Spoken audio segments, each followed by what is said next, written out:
Conferencia número 6. Amor del Cordero. Cuando Dios actúa, siempre lo hace por amor. Siempre actúa para salvar.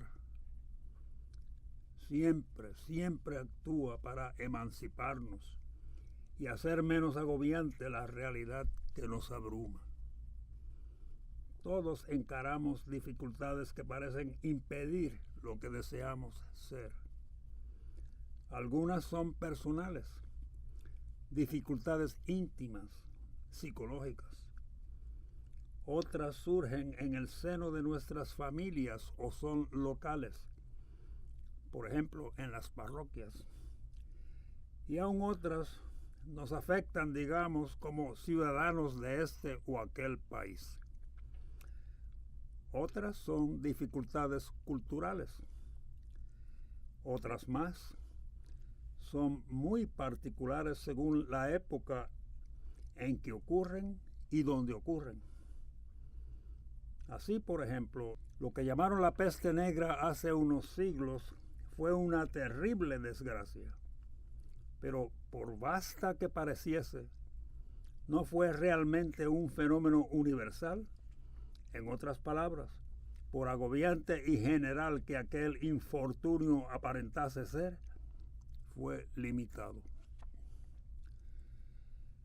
Pero otros sí son universales. Circunstancias adversas que afligen a todos los seres humanos cuando y donde quiera, sin importar quiénes somos ni dónde vivimos. Y sin embargo, aunque se nos figuren sorprendentes, las dificultades que más nos consumen en tanto que seres humanos, las que afectan nuestra condición humana, son las que menos se discuten.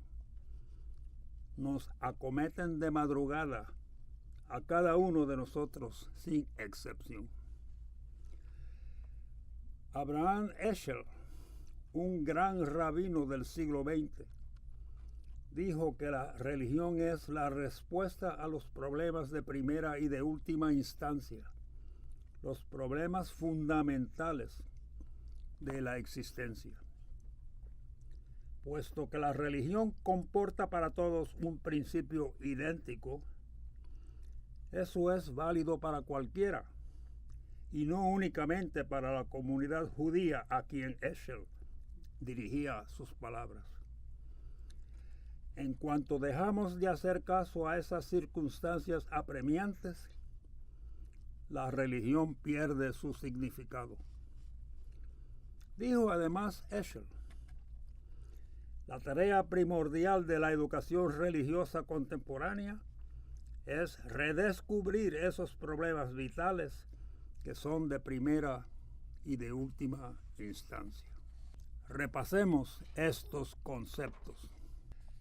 Repitamos lo que dijo Heschel. Primero, que la religión es la respuesta a los problemas fundamentales de la existencia, pero en cuanto olvidamos que lo son, la religión pierde su significado. Y segundo, que la tarea primordial de la educación religiosa contemporánea es redescubrirlos. Con ello, Heschel dice a los judíos: ¿están ustedes leyendo las Escrituras para hallar respuestas a preguntas que esas Escrituras no contestan? Están forzando respuestas a preguntas que las Escrituras nunca presumieron contestar. Y simultáneamente están fracasando en comprender las preguntas que sí contestan. Tal situación nos recuerda a esas pegatinas para automóviles que proclaman: Jesús es la respuesta. Plantean solamente la mitad del asunto. Pues, ¿cuál es la pregunta? Es como si sucediese algo parecido a lo que paso a relatarles. Entre paréntesis, aquí el padre McCarthy menciona una ocurrencia de su hija Michelle. Véase sobre esta alusión a su matrimonio la nota biográfica que sirve de introducción a estas 16 conferencias. Cierra el paréntesis. Soy cura católico bizantino, es decir, del ala bizantina de la Iglesia Católica, ala en la cual es normal que los curas se casen. Sus monjes y obispos son célibes, pero los curas pueden casarse. El sacerdote de la parroquia de Damasco, Siria, donde me casé, llevaba 45 años en la misma parroquia donde le habían ordenado sacerdote cuando contaba 43 años de edad. De manera que eso de que los curas se casen es normal en nuestra ala de la iglesia. Ahora bien, mi esposa y yo tenemos 13 hijos. Eso no es muy normal que digamos. Risas. Pero en cierta ocasión, hace algo más de 20 años, poco después de que nuestro tercer hijo, Charlie, naciese, Michelle, su hermana mayor, quien le lleva no más de año y medio de edad, accediendo a nuestras peticiones, tomó la gran decisión de abandonar su chupete. No es muy sano que los niños chupen tales objetos por demasiado tiempo, es lo que se dice, ¿no? De manera que era apropiado instarle a que cesase. A escondidas, creyendo que no lo notábamos, Michelle le quitaba el chupete a Charlie y este, por supuesto, se ponía a chillar. Quien oiga chillidos como aquellos reconoce enseguida que son algo muy particular. Michelle, le decíamos, ¿qué haces?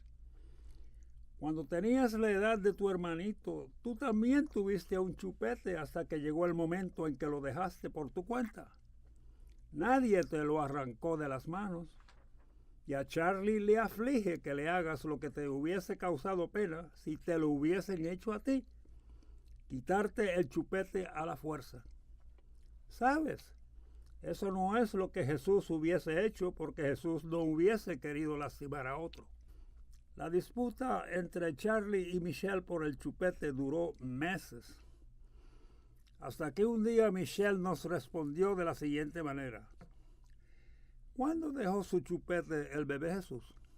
A esta graciosa ocurrencia infantil, nosotros, los padres de Michelle, hubiésemos podido contestarle, vamos, Michelle, tienes más de 3 años, el bebé Jesús dejó su chupete 1 año antes, a los 2, de modo que lo has chupado mucho más tiempo que el bebé Jesús.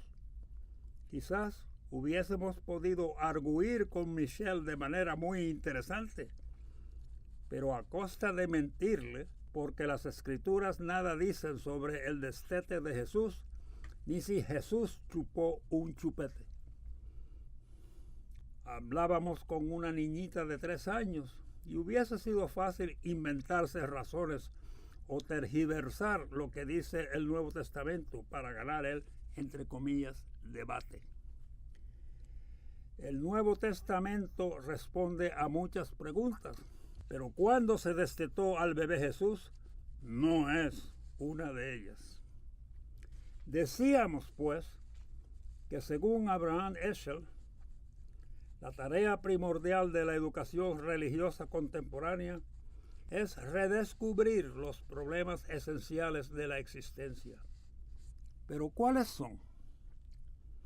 ¿Cuáles esas dificultades que llenan nuestras vidas sin importar dónde estemos? Si somos hombre o mujer, blancos, negros o amarillos, ¿cuáles son? No son necesariamente las que discuten periódicos o revistas, la radio o la televisión. ¿Quién sabe? Por desgracia, ni siquiera son las que se discuten en las sinagogas o en las iglesias. Pero sí, las que rechinan en nuestros cerebros a las 3 de la mañana cuando estamos solos, cuando nadie nos hace compañía o en cualquier momento realmente. Si damos un vistazo a lo que es la existencia humana, reconoceremos que todo el mundo encara por igual ciertos problemas fundamentales todo el tiempo en cualquier lugar, a los que universalmente se les llama el mal y la muerte. Mal y muerte rondan incesantemente por la escena humana sin que sepamos por qué existen, menos aún cómo vencerles. No hay respuesta racional para ellos. Calan hondo en nuestras vidas. Atañen a todos los seres humanos, no importa dónde vivan, y socavan toda actividad humana. Los filósofos dicen que el mal y la muerte son algo irracional, entre comillas, las irracionalidades gemelas de la existencia humana. Gemelas porque no hay modo racional de corregirlas, de derrotarlas. Son inescrutables. La mente humana carece de soluciones para la muerte y el mal. Según los padres de la Iglesia, la dificultad, el misterio del mal está a un pelo del misterio de Dios. Terrible misterio es. ¿De dónde viene? ¿Cómo funciona? Y por supuesto, lo más importante, ¿qué hace? ¿Y la muerte? Quien supiese responder a la muerte, quien pudiese asegurarles a sus semejantes que les proporcionará siquiera un segundo de vida y felicidad después que mueran. Cáspita, para ese sería como ganarse el gordo todos los días. Le llovería dinero. No hay explicación razonable para el mal y la muerte. Y lo peor es que desatendemos lo obvio. No nos damos cuenta, no queremos darnos cuenta de que su poder, el de la muerte y del mal, no se cuantifica. No deriva de sus tantos y cuantos. Podríamos, por ejemplo, ver en el diario matutino que 500 personas murieron el día anterior en un accidente ferroviario en la India. Leemos el titular, nos decimos, ¡qué horrible! Y pasamos a otra página del periódico. O podríamos, en esa otra página, enterarnos de que asesinaron a una mujer en tal o cual barrio después de ultrajarla. ¡Qué horrible!, diríamos otra vez, y volveríamos a pasar la página. Pero que una siquiera de aquellas 500 víctimas haya sido un pariente o amigo, o que la mujer ultrajada y asesinada fuese alguien por quien sentíamos cariño, entonces no pasaríamos la página. Nos detendríamos allí mismo. Y es muy posible que de ahí en adelante nuestras vidas fuesen muy diferentes. Con terrible y poderosa dinámica, el mal y la muerte derivan su poder del amor, de lo cualitativo, no de lo cuantitativo. Se aprovechan del amor para causar dolor y pena. Y lo peor es que tanto el mal como la muerte son reales, derivan vida de la vida misma.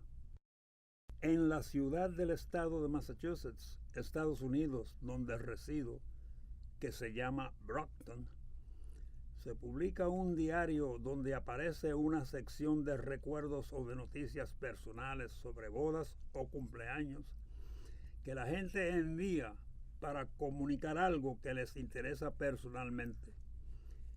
Y es seguro, cada 2 o 3 días allí se lee el recordatorio de algún deceso. Este que copia a mano, entre paréntesis, el padre McCarthy saca un papel de su bolsillo. Me llamó la atención no porque es diferente, singular, que no lo es, sino porque se parece mucho a todos los que sobre este tema se publican en aquel diario. Y dice así, cito: recuerdo de un cumpleaños, Richard Devlin, 15 de enero de 1959 a 19 de julio de 1977. A la memoria de mi hijo Rich, con mucho cariño. Aquellos de entre ustedes que tengan un hijo, guarden con mucho cuidado su recuerdo, pues no sabrán lo que es la agonía hasta que deje de estar a vuestro lado, hasta que te vuelva a ver. Hasta entonces, con amor, mamá. Cierra la cita. Nadie que me escuche aquí hoy ignora lo que eso significa. La mujer que escribió tales palabras sufrió los estragos que causa la muerte, no en abstracto, cuando se piensa en los miles y miles que mueren cada día. La muerte atacó e hirió a esa mujer como hiere y ataca de verdad, mediante el deceso de alguien que ella amaba. En su poema, esa madre admite que sufre una agonía. Y sabemos lo que el poema significa.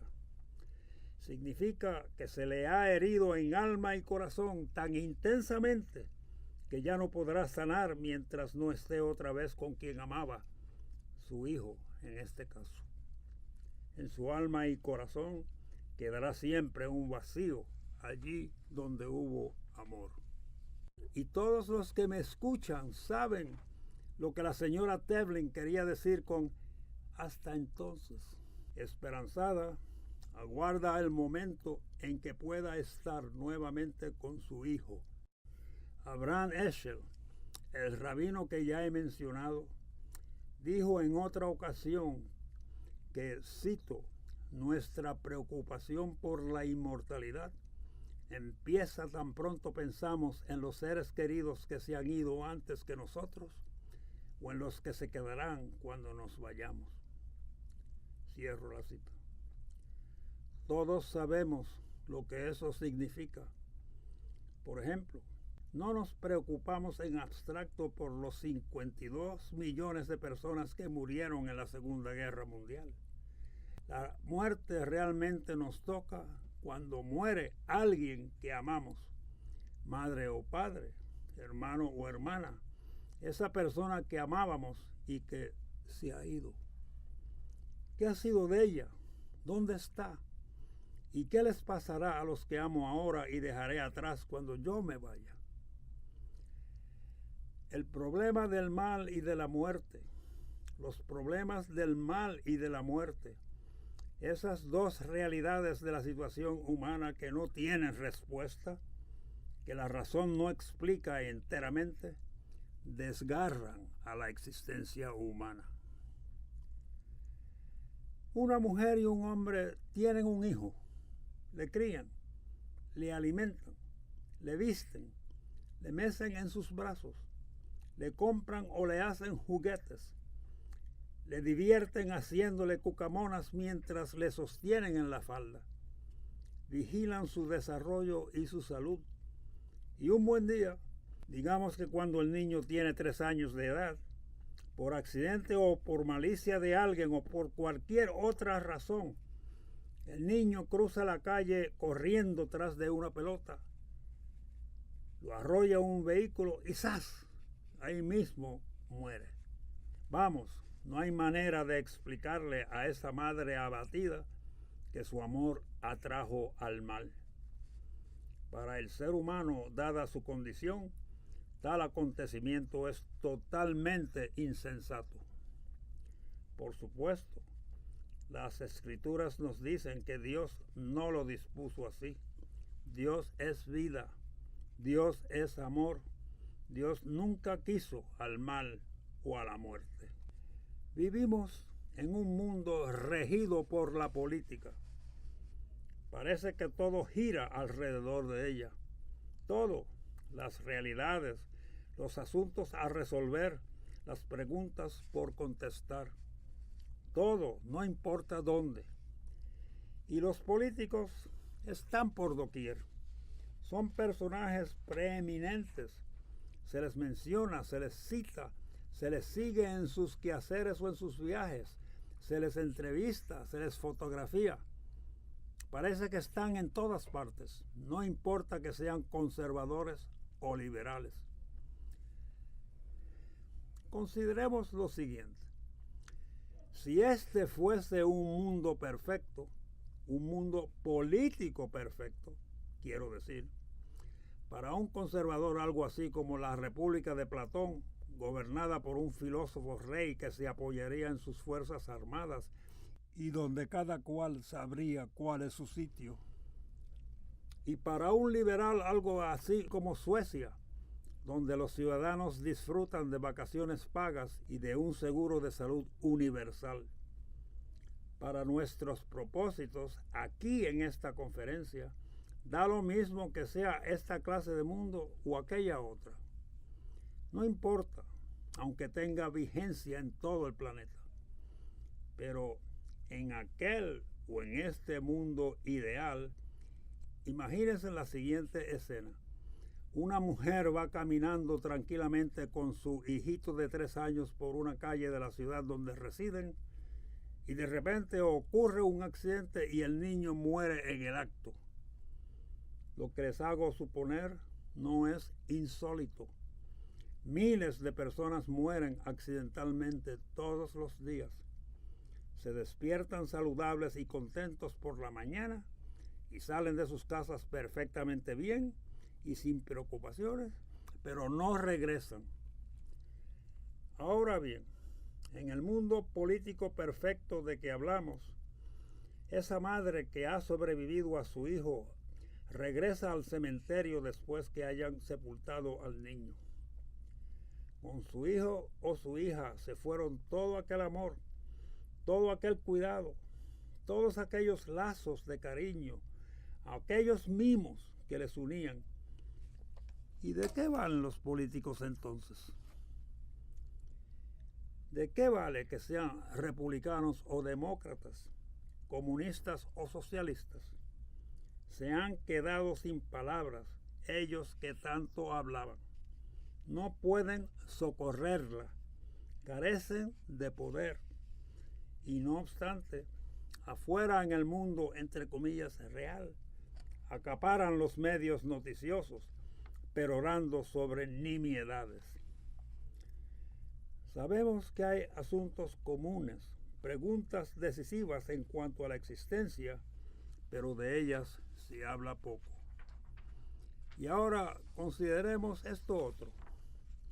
Supongamos que este círculo representa toda, pero toda la realidad. Entre paréntesis, mientras dice estas palabras, el padre McCarthy toma una tiza y traza un círculo en la pizarra. Cierro el paréntesis. Todo cuanto fue y cuanto será, cada átomo, cada hoja de hierba, cada estrella en el cielo, cada persona, cada pensamiento queda dentro de ese círculo. ¿Cuánto sabe de esa realidad, de la realidad, cada uno de nosotros que habitamos este planeta? Una indeterminada cantidad de trillones de trillones de trillones de veces menos que este puntito. Entre paréntesis, y aquí el padre McCarthy dibuja un puntito dentro del círculo que ya está en la pizarra. Cierra el paréntesis. En otras palabras, no sabemos casi nada de lo que es. Sé cómo hablamos. Admitámoslo. Hablamos como si hubiésemos comprendido las 3/4 partes o más de la realidad y como si estuviésemos a punto de elucidar lo que queda en este rinconcito. Pero la verdad es que vivimos en cuasi total ignorancia de lo que ha sido, es, puede ser y será. Pero no obstante hablamos como unos sábelotodos. Concentramos en este mundillo nuestro en vez de mirar hacia esa enorme realidad incomprendida para darnos cuenta del ingente misterio en que vivimos. Como ya he dicho, nos apoyamos en este fleco de conciencia y hacemos de nuestro mundillo 2x4 un universo. Pero he aquí lo difícil. En un universo de tiempo y espacio inmedibles, y en el contexto de una realidad que es infinitamente incomprensible, podríamos mantenernos ignorantes sin reconocer siquiera que lo somos. Una cosa es ser ignorante sin saberlo, pero otra es ser ignorante cuando en medio de todo está el problema del mal y de la muerte, en general, pero también en particular para alguien como la señora Tevlin, esa madre que ante la tumba de su hijo desafía al mal y a la muerte y quiere saber qué ha sido de él, dónde está, si está bien, si volverá a verle. Ante esas preguntas, los políticos, los economistas, los filósofos sociales, etc., solo pueden hacer mutis. ¿Por qué? Porque cuando encara a la muerte, la razón flaquea. No tiene contestaciones, se torna impotente. Y tan pronto una persona o una comunidad se percata de su propia pequeñez, la humildad le queda a un paso. No se requiere gracia a montones para ser humilde. Basta con ser realista, pues somos pequeñitos, diminutos. Ahora bien, en cuanto una persona o una comunidad se da cuenta de que la razón carece de poder ante el mal y la muerte, tan pronto comprende cuán inútil es, a pesar de que hay que vencerles porque destruyen al amor, tan pronto lo comprende, se pone a indagar si posiblemente el creador de todo esto tal vez nos comunicaría cómo vivir de manera que podamos vencer al mal y a la muerte, sea como fuese. Eso tiene un nombre: revelación. Nos ponemos a buscar revelación cuando la razón nos falla. Nos preguntamos, ¿querrá Dios enseñarnos cómo vencer al mal y a la muerte? Dios, el que creó todo y sabe cómo funciona todo. Tal búsqueda ha caracterizado a la humanidad a lo largo y a lo ancho de su historia religiosa. Hace mucho, pero mucho tiempo, en los albores de la civilización, la gente creía que Dios se comunicaba por conducto del vuelo de los pájaros, augurios. Y así pues, estudiaron el vuelo de los pájaros muy seriamente. Otros creyeron que Dios se comunicaba por medio de ciertos lugares en particular, oráculos, y hasta allí fueron. Aún otros creyeron que Dios se comunicaba gracias a ciertas personas especialmente ungidas. Ungidas. La palabra hebrea para ungido es Mosiach, que traducimos Mesías. En griego es Christos. Jesús es aquel que Dios ungió de manera especial para enseñarnos cómo conquistar al mal y a la muerte. Es algo tan directo y sencillo como suena, pues Jesús nos muestra el camino porque Él lo conoce. Reflexionemos sobre lo siguiente. Tú y yo, aquel o aquella, somos únicos. Nunca hubo alguien como tú, como yo, como aquel o como aquella. Somos únicos. Y como somos un cuerpo y el mundo cambia constantemente, no tan solo somos únicos, sino que a cada instante percibimos la existencia de cierta manera muy particular.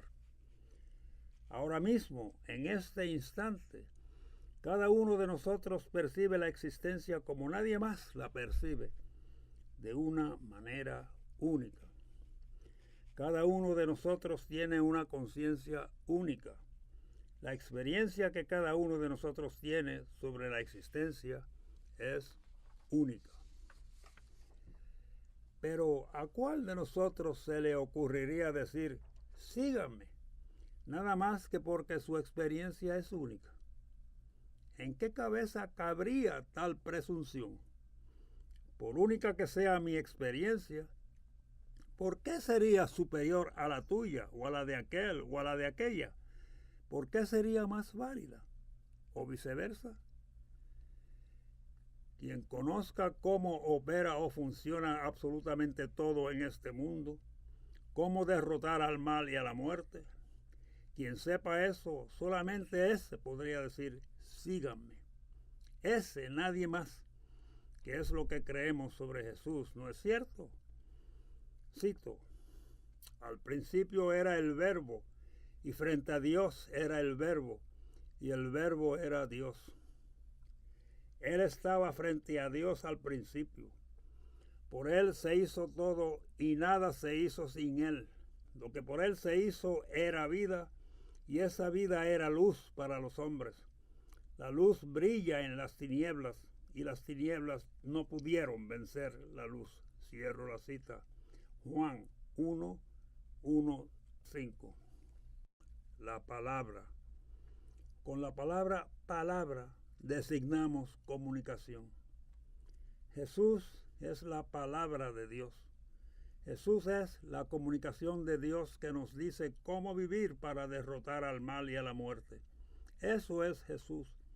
El único que puede decir síganme, porque es el único que sabe cómo opera todo y cómo debemos vivir para que Richard Devlin y su madre se encuentren nuevamente, para que todos los que aman y han perdido a quienes aman den los unos con los otros. Es el único que puede contestar las preguntas de primera y de última instancia sobre el mal y la muerte, porque todo se hizo por su conducto y en consecuencia Él sabe cómo funciona la realidad, puesto que Él la hizo, la comprende, Él, Jesús. Es eso lo que está en juego para la cristiandad. De ahí se deduce por qué el cristianismo no se enreda con otras religiones. Mucho daño se hacen los cristianos cuando creen que pueden ser distintos y se meten en política en calidad de cristianos. La política nada significa. La salvación es todo, todo. Jesús nos enseña el camino de la salvación.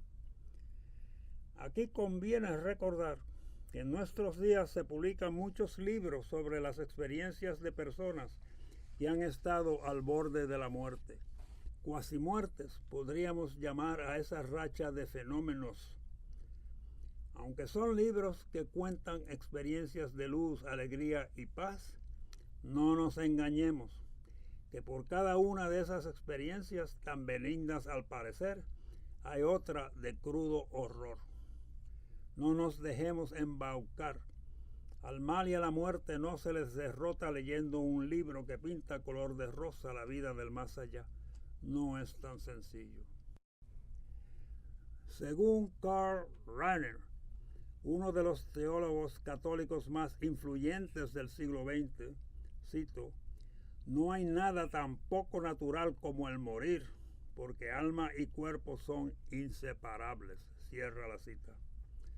Su separación emana del pecado. Pero viene Jesús. Esos libros sobre cuasimuerte son libros para manejárselas con la muerte. Como tan a menudo ocurre en la sociedad civil, con ello intentan desenvolvérselas con el mal y la muerte. Date un trago, tómate esta droga, diviértete, ocúpate en algo. Como si con eso pudiésemos hacerles desaparecer. Jesús no vino para, entre comillas, manejar al mal y a la muerte. Vino para derrotarlos. Entre comillas, manejar y derrotar hay una diferencia inmensa. La iglesia no es un instrumento de manejos, y cuando sencillamente actúa como si lo fuese, deja de cumplir con su misión. Ahora bien, sí tenemos una seria dificultad. Creemos o no lo que dicen las palabras iniciales del Evangelio de San Juan, que cité hace un instante. Cito, en el principio existía la palabra y la palabra estaba con Dios y la palabra era Dios. Ella estaba en el principio con Dios. Todo se hizo por ella y sin ella no se hizo nada de cuanto existe. En ella estaba la vida y la vida era la luz de los hombres y la luz brilla en las tinieblas y las tinieblas no la vencieron. Juan 1, 1 al 5. Cierra las comillas. ¿Es cierto todo eso? Si lo es, si todo eso es cierto, ¿no resulta tonto y absurdo decirle a Jesús lo siguiente? No, mira, ven acá, Jesús. Escúchame un momentito. Entre tú y yo. Reconozco lo poco que sé y que tú sabes mucho y que tú eres la palabra de Dios y que lo has hecho todo y que eres Dios revelado a nosotros, Dios encarnado, y que sabes cómo funciona todo y que lo dijiste en el sermón de la montaña. Pero mira Jesús, un momentito. Ven acá, Jesús. Sencillamente no acepto eso que tú dices y tengo que hacerle una enmiendita. Corregirlo un poquitín nomás, ¿sabes? Por ti, Jesús. Cierra la cita. Eso es una tontería, tamaña tontería. En primer lugar, porque he aquí que la criatura le dice al Creador cómo hacer las cosas. En segundo lugar, por lo que está en proceso de dirimirse, por lo que está en juego, por lo que puede ganarse o perderse. No se trata de escoger entre dos teorías filosóficas. Lo que ocurre aquí, lo que semejante actitud revela, es que no se está escuchando a Dios cuando Dios dice, esta es la manera de derrotar al mal y a la muerte. Y luego fingimos que no oímos o que no entendemos porque no nos interesan las palabras divinas. Nos hacemos los bobos y nos atrevemos a responderle a Dios algo como lo siguiente. Cito, tengo que hacerle un par de cambios a todo esto, Jesús, porque no eres práctico, sino utópico. Realmente no entiendes lo que son el mal y la muerte y así, pues tengo que modificarlo. Porque está muy bonito lo que dijiste en el sermón de la montaña, pero hay que cambiarlo. Cierro la cita. Tamaña tontería. Solamente hay una pregunta que hacer. ¿Es o no es Jesús quien los evangelios dicen que es? El preexistente Hijo de Dios que se hizo carne, el Kyrios, la ley, el Mesías. Si lo es, entonces conoce el camino. Así de sencilla es la cosa. Y no osaríamos cambiar siquiera una pizca de lo que nos enseñó, por conveniente que fuese desde el punto de vista político. Veamos. Supongamos que Jesús se nos apareciese aquí en este preciso instante, tal como a María Magdalena frente a la tumba, y que nos dijese, cito, oigan ustedes, les he estado observando y quiero ayudarles, así que les voy a permitir que me hagan una pregunta, una sola, y la contestaré. Cierro la cita. Su promesa nos excita. Por nuestras mentes pasan toda suerte de perspectivas halagadoras, pero como se trata de una sola pregunta, no nos atrevemos a hacer las muchas que se nos ocurren, desde las triviales, como por ejemplo, ¿cuál va a ser el número del próximo gordo?, hasta las graves, como ¿está bien mi madre muerta? A la larga, porque mientras tanto habremos reflexionado sobre cuán importante es la oportunidad de hacer nada menos que a Jesús una pregunta, y querríamos preguntarle lo que tiene la mayor trascendencia posible, haríamos a Jesús la misma pregunta que le hizo un maestro de la ley, un abogado. Cito, Maestro, ¿qué debo hacer para conseguir la vida eterna? Cierro la cita. Lucas 10:25. Moviendo levemente la cabeza y suspirando, Jesús nos contestaría, se los dije hace 2000 años. ¿No recuerdan ustedes lo que aquel abogado me preguntó? ¿Cómo se alcanza la vida eterna? Y yo le respondí, amarás al Señor tu Dios con todo tu corazón, con toda tu alma, con toda tu fuerza y con todo tu espíritu, y a tu prójimo como a ti mismo.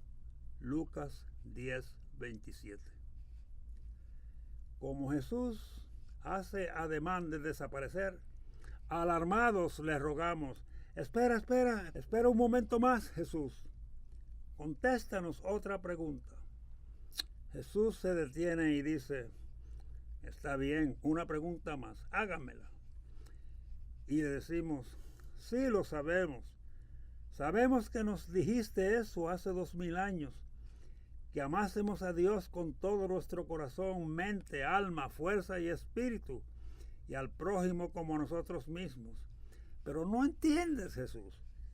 La palabra clave en todo eso es amar. Y todo, desde la bomba atómica hasta el aborto, lo hacemos en nombre del amor. ¿Qué quieres decir con que el amor es lo que conduce a la vida eterna? ¿Cuál es el amor que salva? Esa es la pregunta, Jesús. ¿Qué clase de amor salva?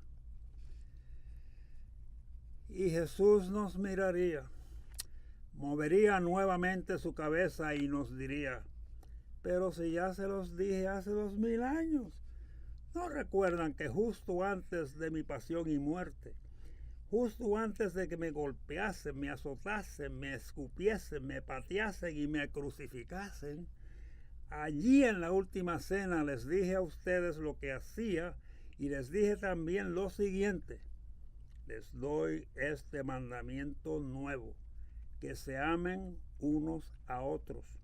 Ustedes se amarán unos a otros como yo los he amado. Juan 13:34. Yo, Jesús, soy la definición del amor que salva. Solamente Dios puede derrotar al mal y a la muerte, y yo soy Dios encarnado.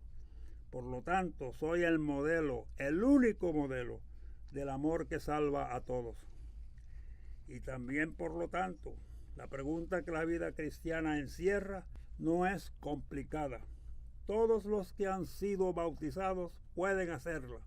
Y esa sencilla pregunta, que es, ¿qué haría Jesús aquí?, ustedes podrían contestarla y actuar en consecuencia. Con que hemos hecho dos preguntas a Jesús. Primero, ¿cómo se consigue la vida eterna? Y segundo, si amar es la clave de la respuesta a esa primera pregunta, ¿qué clase de amor salva? Permítanme decirles algo sobre la primera pregunta, que va al corazón mismo del dilema de primera y de última instancia que pende sobre la existencia humana, el dilema del mal y de la muerte. Va a su mismo centro, pero parece que está invocando la idea de inmortalidad. Entre paréntesis, recalquemos aquí que entre comillas, vida eterna entre comillas, inmortalidad, no hay sinonimia. La inmortalidad no es un concepto bíblico, sino griego. El Nuevo Testamento no lo menciona ni sugiere. Y como tal llegó a la iglesia mucho más tarde que el concepto de vida eterna. En contraste con eternidad, inmortalidad deja intacta la noción del tiempo, tal y como lo ilustra en la mitología griega aquella leyenda de la diosa que quiso casarse con un hombre. Este quería ser inmortal y pidió a la diosa que se le otorgase su deseo. Compareció la diosa ante los demás dioses, les pidió inmortalidad para el hombre y la concedieron. Casáronse diosa y hombre y celebraron sus desposorios. Pero en medio de los festejos el hombre, horrorizado, de pronto cayó en la cuenta de que había pedido tan solo inmortalidad, pero no juventud perpetua, y se quedó inmortal, envejeciendo interminablemente. Cierra el paréntesis. El legista que hizo la pregunta a Jesús pensaba en lo eterno, algo muy diferente. Quería saber sobre la vida eterna, que sí contiene inmortalidad, pero solamente con rango de importancia menor. La eternidad contiene, sobre todo, eso que llamamos las gracias del Espíritu Santo: amor, dicha, paz y paciencia, y aún más. ¿Saben ustedes cuál era en tiempos de Jesús la última plegaria que se rezaba en los sepelios? La que se reza todavía cuando muere un judío. Una oración por Israel, no por la nación que lleva ese nombre, sino por todos los judíos. ¿Por qué? Porque ellos entienden que la vida real es como una red de afinidades. La vida real es sobre el amor entre personas, el afecto que sienten unos por otros. A quien lo entiende así, les resultaría imposible ser feliz para toda la eternidad si no está junto a los que ama. Así pues, los judíos oran por la salvación de la comunidad entera, no solamente por la de individuos. Jesús define su misión en términos de Israel, del pueblo judío, pero la extiende cuando aclara que también entiende por vecino al enemigo, aunque no sea israelita.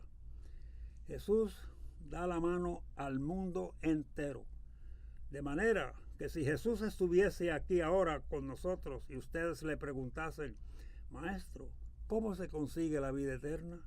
Y añadiesen, sabemos que allá afuera hay gente que padece, que sufre dolor, que muere y ve morir a los que ama.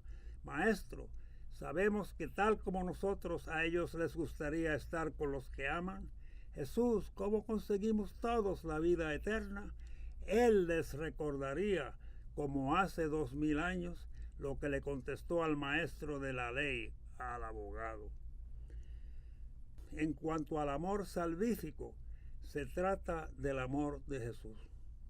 Ustedes se amarán unos a otros como yo los he amado. Punto. Ese mandamiento es único, exclusivo de Jesús. Todos los demás mandamientos también son parte de otras religiones, pero este es único de Jesús.